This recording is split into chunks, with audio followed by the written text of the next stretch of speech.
Assalamualaikum warahmatullahi wabarakatuh. Alhamdulillah alladzi bi ni'matihi tatimmu shalihat, wassalatu wassalamu ala sayyidis sadat sayyidina Muhammadin wa ala alihi wa sahbihi wa tabi'in lahu bi ihsanin ila yaumil miqat. Allahumma shalli wa sallim ala sayyidina Muhammadin wa ala ali sayyidina Muhammad.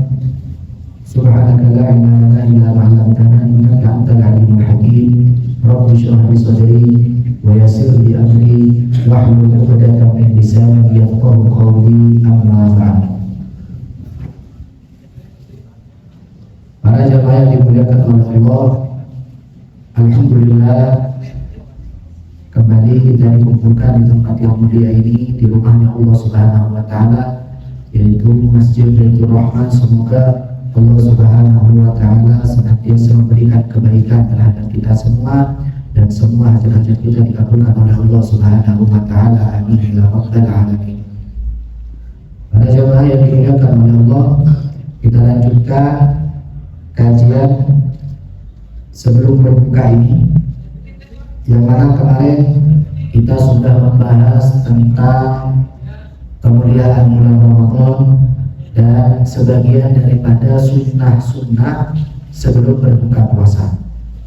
Sekarang kita akan membahas satu bahasan yang bagus juga, yang istimewa juga, yang mana bahasan ini merupakan senjata utama kita sebagai orang muslim. Kita ini juga punya senjata sebagai orang muslim, tetapi senjata kita beda dengan tentara, dengan polisi. Itu beda senjata kita dengan mereka. Senjata kita ini hubungannya, wasilahnya langsung berhubungan dengan Allah Subhanahu wa taala. Kita ini punya senjata yang paling mujarab. Apa senjatanya? Senjata kita itu yang paling mujarab adalah doa. Itu senjata kita paling mujarab.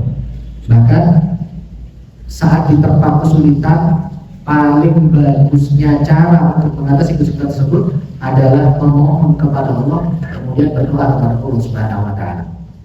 Allah Subhanahu wa taala di dalam Al-Qur'an memberikan satu pernyataan kepada kita, memberikan satu memberikan satu pandangan kepada kita, bahwasanya Allah Subhanahu wa taala itu sangat dekat dengan kita. Jadi seorang hamba yang hakikatnya mereka sering beribadah kepada Allah, sungguhnya Allah itu maha dekat dengan hambanya. Allah itu maha dekat. Bahkan dikatakan para ulama ataupun oleh para sahabat-sahabat Nabi Muhammad SAW, bahkan di kalangan orang yang sering maksiat pun tidak ada tempat kabur, tidak ada tempat melarikan diri, kecuali mereka bakal kembali kepada Allah Subhanahu wa taala. Apalagi untuk orang-orang yang memang betul dekat kepada Allah Subhanahu wa taala. Allah memberikan pernyataan, memberikan suatu kabar gembira untuk kita. Apa katanya Allah dalam Al-Quran? Ud'uuni astajib lakum. Allah Ta'ala bilang, sembahlah aku, mintalah kepada saya. Kemudian katanya Allah dijawab lagi, astajib lakum. Maka segala permintaan apapun dari kalian akan aku kabulkan. Allah Subhanahu wa taala itu maha memberi. Allah Subhanahu wa taala maha memberi. Bahkan Allah itu selalu mengharap kepada hambanya untuk mereka berdoa. Ayo minta sama saya. Apapun yang kalian minta. Mau minta apapun.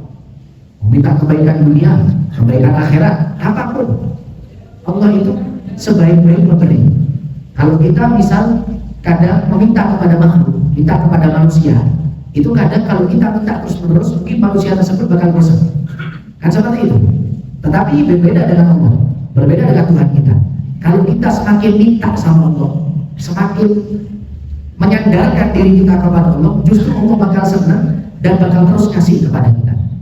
Allah itu bakal mengabulkan doa kita dengan 3 cara. Terkadang kita ini kan berdoa, Ustaz, gimana sih? Katanya Allah itu maha mengabulkan doa. Tapi kadang doa saya tidak pernah terkabul. Kan ada yang seperti itu kan?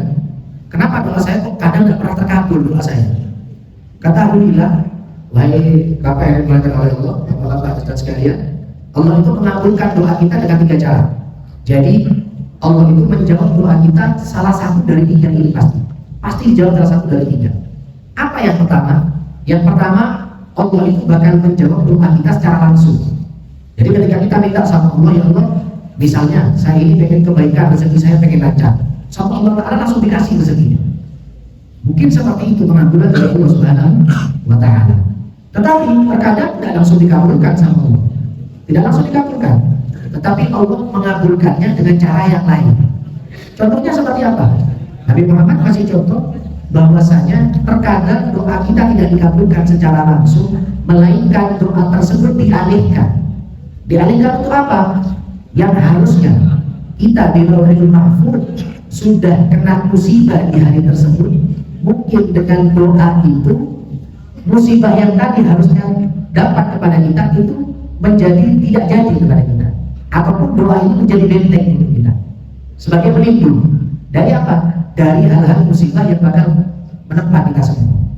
Allah mengabulkan dengan cara yang kedua kan? Kita harusnya kena musibah, naudzubillah min dzalik, mulai ada kecelakaan, ada ini, ataupun terkadang barangnya kecurian dan sebagainya. Mungkin berkat doa yang tadi, Allah lindungi badan kita tadi, Allah lindungi badan kita, Allah lindungi raga kita. Kenapa? Karena itu berkat doa kita yang tidak dikabulkan secara langsung, tetapi dialihkan dengan cara yang kedua, yaitu sebagai benteng, sebagai payung atau pelindung untuk kita semua. Baik. Mungkin ada lagi orang bilang seperti itu, Ustaz, saya sudah berdoa, doa saya tidak dikabulkan. Dan yang kedua, oh ya setiap hari saya ini kena musibah. Kadang ada yang seperti itu. Maka Allah mungkin mengabulkannya dengan cara yang ketiga. Apa cara yang ketiga? Nanti semua doa kita yang tidak terkabul di dunia itu semuanya nanti bakal dikumpulkan oleh Allah di akhirat. Sehingga ketika datang waktu timbangan amal, ketika waktu menimbang amal, nanti kita ini bakal ada satu amal yang kita ngerasa gak pernah melakukan. Kita gak pernah ngelakuin amal itu. Kaget kita sebagai hamba, ya Allah, ini amal saya kok banyak. Dari mana amal saya? Saya gak pernah melakukan seperti ini. Allah Ta'ala menjawab, semua amal ini, tambahan amal ini adalah doa-doa ketika di dunia. Ketika Allah akan mengabulkan doa kita, maka mungkin itu menjadi apa bahasa kita? Menjadi sangu, menjadi tabungan kita. Ketika kita di dunia tidak punya apa-apa, nanti di akhirat justru amal kita banyak. Ini pengabulan doa dari Allah Subhanahu wa Ta'ala. Jadi, ya ikhwan yang dirahmati oleh Allah, hendaklah kita itu selalu bersyukur sama Allah. Mungkin Allah akan mengabulkan doa kita dengan satu, yaitu mungkin yang terbaik untuk kita. Allah itu bukan ngasih yang baik untuk kita, tetapi ngasih yang terbaik untuk kita. Allah lebih tahu keadaan kita. Kalau mungkin kita minta rezeki yang banyak sama Allah, Allah bakal lebih tahu. Mungkin kalau kita dikasih harta yang banyak, kita bakal lalai sama Allah. Tapi Allah gak kasih harta yang banyak. Kenapa? Karena Allah senang. Semakin antum minta sama Allah, berarti antum ini semakin mengerti bahwasanya Allah hanya satu-satunya tempat bersandar untuk kita. Makanya ketika kita sudah mendengar ini, hendaknya kita ini terus berdoa sama Allah. Doa-doa kita yang dikabulkan, mungkin Allah mengabulkan dengan cara yang lain. Tetapi janganlah untuk berdoa, minta terus sama Allah. Allah itu justru senang kalau kita minta terus sama Allah.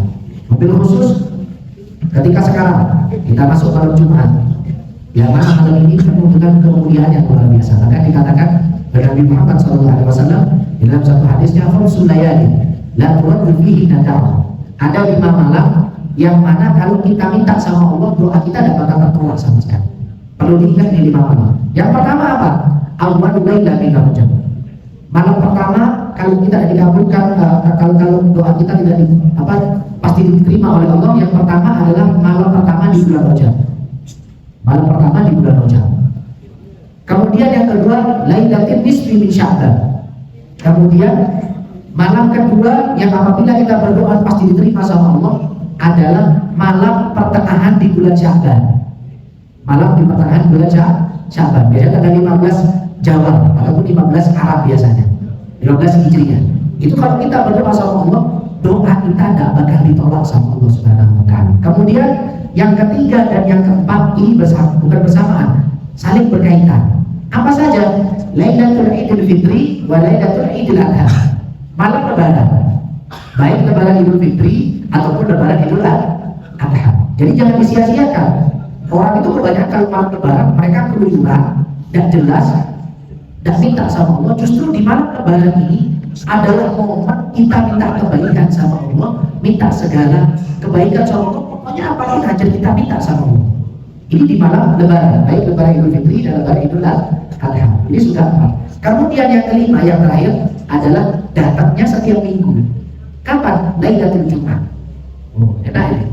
Setiap malam Jumat, kalau ada orang minta sama Allah, ya doa sama Allah, pasti dikabulkan sama Allah. Ini sesuai dengan hadis Nabi Muhammad Sallallahu Alaihi Wasallam. Bapak yang sudah benar-benar di rumah yang asik bisa melakukan kedua kali nanti dengan pengisapan jika pada saat nanti pada waktu berbuka puasa kita berzakat sambil menjalankan kajian kita. Terima kasih. Mari dipersilakan kalau yang mau siap-siap sambil dengarkan kajian tak apa-apa, sambil antum semua bersiap-siap. Baik. Yang kelima adalah malam Jumat. Ini sekarang. Jadi malam ini jangan sia-siakan. Datangnya seminggu sekali. Pasti seminggu sekali, insya Allah pasti datang. Nah, di kesempatan itu antum manfaatkan dengan baik. Antum manfaatkan dengan sebaiknya. Minta sama Allah. Mau minta apapun, minta kebaikan dunia, minta kebaikan akhirat, Allah bakal senang. Semakin antum minta, semakin Allah senang. Tidak bakal berkurang daripada gudangnya Allah, tempat simpanannya Allah, dan bakal berkurang sama sekali. Justru inilah kekuasaannya Allah Subhanahu Wa Taala. Semakin diminta, bukan berkurang, tetapi bakal terus ada daripada simpanannya Allah Subhanahu Wa Taala. Kemudian di malam Jumat, selain doa-doa dikabulkan oleh Allah, maka yang amalan yang sangat dianjurkan di malam Jumat adalah sholawat. Sholawat kepada baginda Nabi Muhammad SAW. Siklus sholawat itu banyak, cara ataupun bacaan sholawat itu banyak. Atau memilih sholawat yang manapun tidak apa. Allahumma sholli ala Muhammad, Allahumma sholli alaihi boleh. Allahumma sholli ala Sayyidina Muhammad, Allahumma sholli ala Sayyidina Muhammad boleh. Ataupun mau punya amalan sendiri, sholawat sendiri boleh, tidak masalah. Tetapi yang paling afdol, yang paling bagus adalah sholawat yang mana yang langsung datang dari Nabi Muhammad SAW. Apa itu? Sholawat Ibrahimiyah. Kalau kita kenal sholawat Ibrahimiyah ini biasanya ada di duduk terakhir sebelum salam.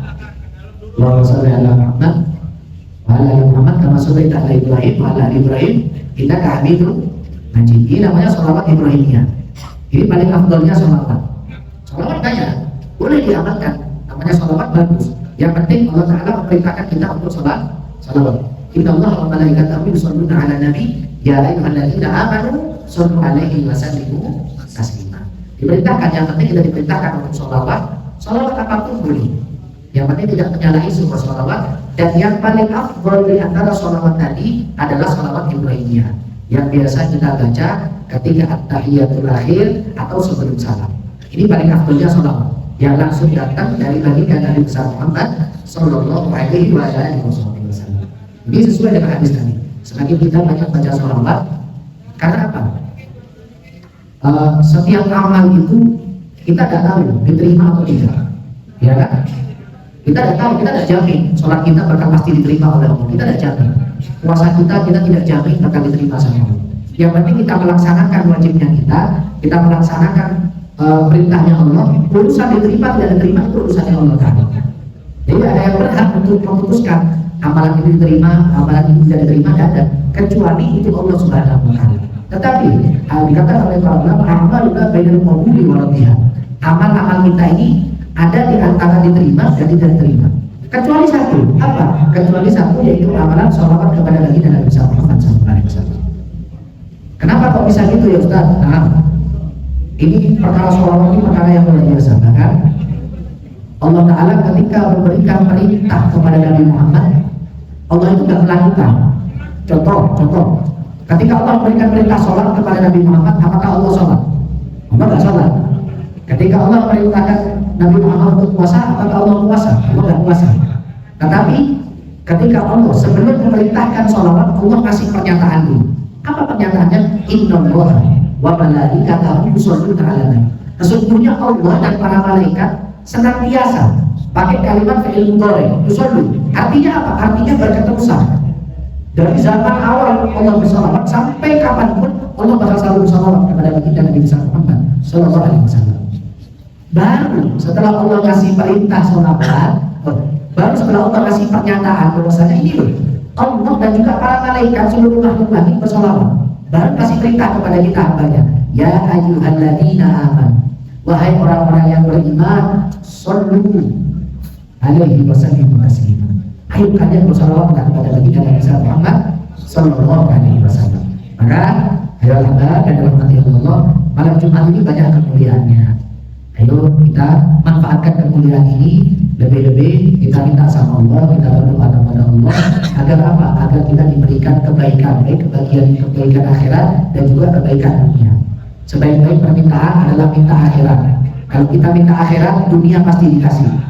Tetapi kalau kita hanya minta dunia, akhiratnya belum tentu dikasih sama Allah Ta'ala. Tapi kalau sudah kita minta akhirat, insya Allah dunianya pasti dikasih. Maka ya Allah, semoga kita semua mendapatkan keberkahan daripada acara hari ini, dan semoga puasa kita diterima oleh Allah Subhanahu wa Ta'ala, dan biasa amal-amal kita di bulan ini diberkahi oleh Allah Subhanahu wa Ta'ala. Amin ya rabbal alamin. Silakan Bapak yang sudah berada di masjid, silakan masuk ke depan sebelum tadi yang akan mempersiapkan, supaya pada saat berbuka nanti tidak langsung pada saat masyarakat tidak terburu-buru. Untuk waktu berbuka puasa, selalu kita 3 menit lagi. Silakan Bapak yang sudah berada di ruangan masjid langsung merapat, karena untuk berbuka puasa 3 menit lagi. Mari kami silakan di ruangan masjid langsung merapat yang telah kami dipersiapkan. Karena untuk berbuka puasa 2 menit lagi. Silakan Pak. Untuk berbuka puasa 2 menit lagi.